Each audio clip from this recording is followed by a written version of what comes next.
Vaqt aldıran bu saxlab durmaydı. Yıllar vaxtının en çok yorğusu. Akkan sular, akkan tamlar qaytılanmaydı. Yorğa yıllar ömründen yaman uğrarsı. Doğru lafla açıdı, artığa yanmay. Birbirini koğluşup, yürüğülüşüp. Yaşlık bağda bulbullar kanat bakmay. Ömürmaklar kuyruğunu kuruluşup. Yaşlık adamның zılva bir çığı. Tolumu kıskanın ömrü bırak. Yırtılsa kalın derdim bir var ki. Yaşlık güldün döküldü bir dal yupurma.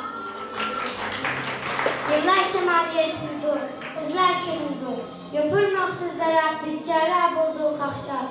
Yıllar şehir kuruk gelmeydi, ekilip durdu. Kızlarga koruk, erlerge sakal.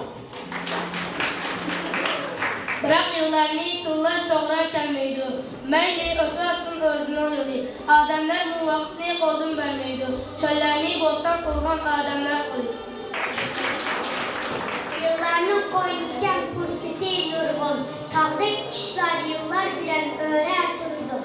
Karıp akşamkı baba çiçekine dursun. Tünügün öğülep her bugün mehmet yürüdü.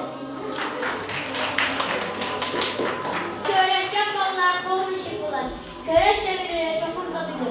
Akşam belki için kurban olanlar kabrisleri yandan günler yapıldı. Neyli sakal soğuk kısa kursun yıllar. Memnun tavrından yıllar koynukda icadım şiirinden İstanbul'su var. Aldığımdır kıcıklarken her yıl konuda Hayırmaz mergi öğreşinen keskin çıkıda. Şiirleri yıldız bulup yanar aldığımda. Ölüm peste kılıç göğreşinen davanlık dağıda. Çidem gayretinin yengini her yan yardımda. İslam memnunluk edip tavallanğan kolğa. Yükselen bayrak bilen alğa atalğan yolğa. Küreş bayağını da parmasının esla. Yemiş bilen kilip çıkmazken varlık yolğa.